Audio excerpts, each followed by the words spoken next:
Hey everybody, this is Jen. Welcome to my channel. As some of you may know, it's not always sunshine and roses in life, especially when you're living on a homestead. So many things can happen, and it can easily turn into mud puddles and rainstorms. Let's talk about that right here on Garden Jen's Journey.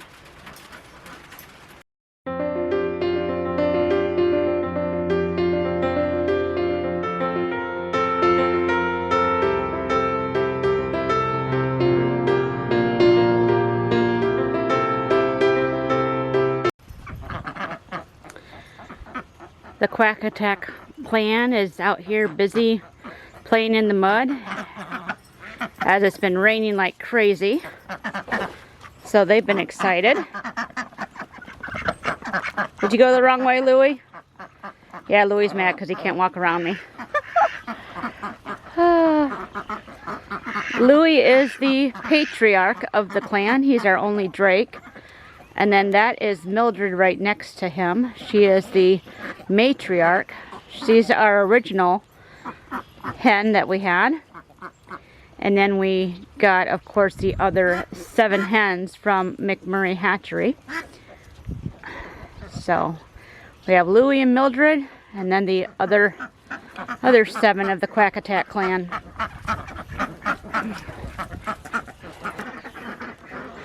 So I'm standing out here right now in my lima bean tunnel, and I'm waiting for these guys to start turning into their harvest for seed color. They're nowhere near it. I saw a couple back here that are just starting to turn. We were supposed to have our frost a couple weeks ago, but the Lord has been gracious to us, and He's held back the frost. We've had lots and lots and lots of rain in just the last couple weeks. 2 of our storms back to back, we had over 4 inches of rain. So tons of rain. I mean, it's actually raining right now, but it's just a light enough drizzle where I can be out in the garden and get some fresh air. If you guys have been watching my videos, and I think I shared the notation on my what beans I grow in the garden video, I told you guys that I was going to show you a very special chicken we had here on the homestead. And I'm going to insert a video that I have of that special chicken right now.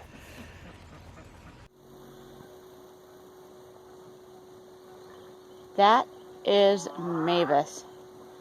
She hasn't allowed me to pick her up in a couple days, but usually she's very friendly. She's one of 3 chicks that I had to hand hatch because she got stuck in her shell. Very friendly. She is Araucana.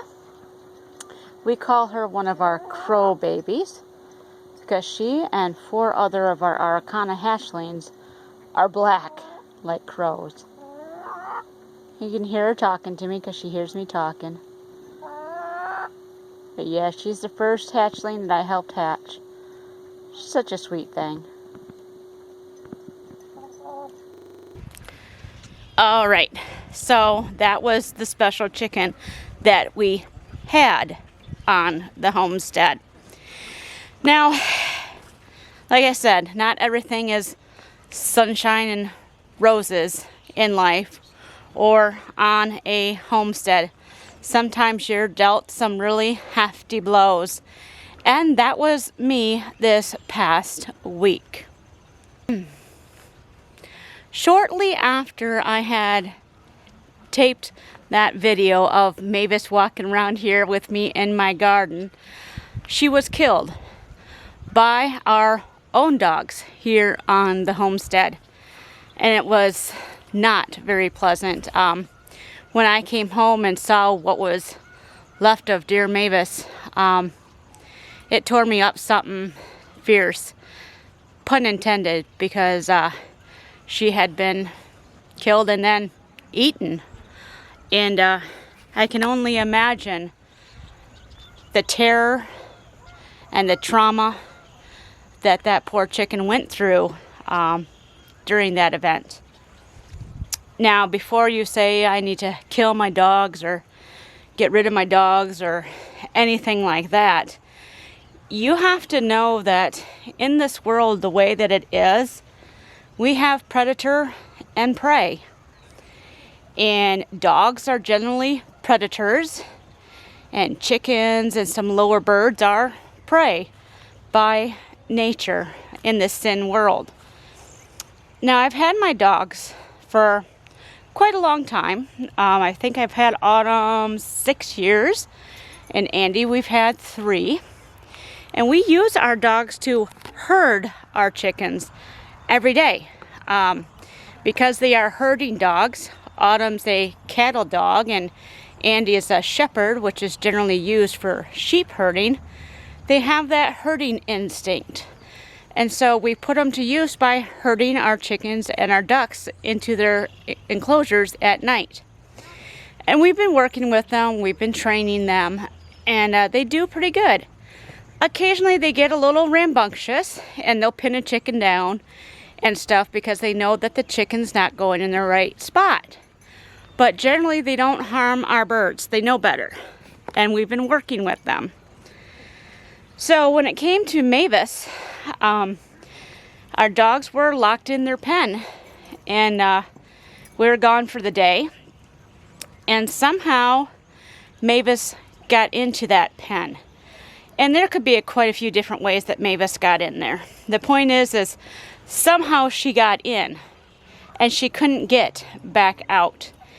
And so she probably panicked. The dogs probably pinned her in a corner because they knew she wasn't supposed to be in the pen. And something got them hyper agitated. And so she was killed and ultimately eaten afterwards. And so I don't blame the dogs. Our dogs are not chicken killers by training here on the homestead. So I'm not going to go put down my dogs or get rid of my dogs because of this one incident.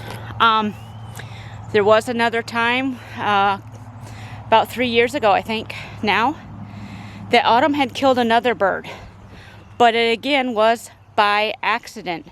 She was trying to herd it into where it needed to go, and it got stuck. And she was trying to pull it out of where it got stuck, and ultimately she killed that bird. But it wasn't because she was trying to. It was because she was trying to do her job. So it's been hard to deal with. Very, very hard to deal with. Because Mavis was a special, special chicken. I had helped Mavis hatch when she got stuck in her shell. And, when she was growing up, so to speak, she was still very tiny. She was much behind the other chickens. And I had worried that maybe she wouldn't grow up to be a mature chicken that would produce eggs and be okay. That was in the back of my mind, that maybe she'd be a runt, But she grew up and she became almost as big as her other sisters. And so that was kind of cool. And then, to come home and find that out of all the other chickens we had, she was the one who got stuck in that dog pen and was killed. That was difficult. Even though I don't blame my dogs, I'm not really mad at my dogs for doing what they did. I still have a hard time being able to play with them and interact with them because of the event. It's just trying to interact with them is like rekindling the memory of what I found when I came home and that they had killed my pet chicken. So it's been difficult. I didn't even know if I was going to be able to do a video because I've been dealing with that. And then a friend of mine, a very, very, very dear friend of mine, had a very freak accident on her lawnmower. And right now, she is currently in ICU. She's got 3 broken ribs, a punctured lung, broken spine, and she's an 80-some-year-old woman. And so, been dealing with that. and it's been a lot of emotional toil on me. And then with all this rain and the cooler temperatures, my fibro is just killer right now. So I have the physical burden that I've been dealing with. But as many of you who follow me know, I am a woman of faith.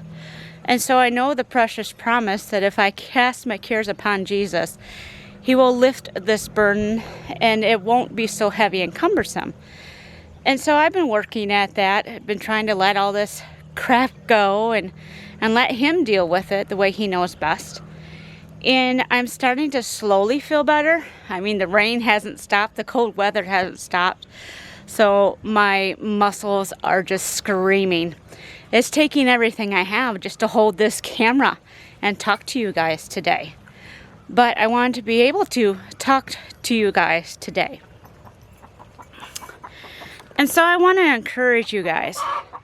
If you're going through some rough times, and we all go through rough times, take that time that you need, a couple days or whatever, and just get a grip, so to speak, back on your sense of stability and be able to function before you have to really step out in the world and try to put on that fake all is good face, and just take that time for yourself. I had to take that time for myself so I could process, I could pray, I could grieve. I'm still grieving, and I was a stupid chicken, but she wasn't stupid by any means. But I'm just saying, things that might seem stupid to some people, mean a lot to other people. And so we just have to let it be. And so I just wanted to share that with you today, that I'm here. It's not all roses and sunshine. It's rain and mud puddles. But if I can learn to be like the ducks and love the rain and mud puddles, we're going to have some rockin' cool times here on the homestead. So I just wanted to share that with you guys today. This is part of the journey. And the journey's not over yet. I'm still alive, so I still got more journeying on this earth to do. So I just thank you so much for being with me today and taking another few walks down this road we call life with me. And if you haven't already, go ahead and hit the subscribe button so you can stay with me on this journey where we talk about everything from gardening and just to life. I hope, friends, that wherever you are wonderfully blessed. Bye-bye.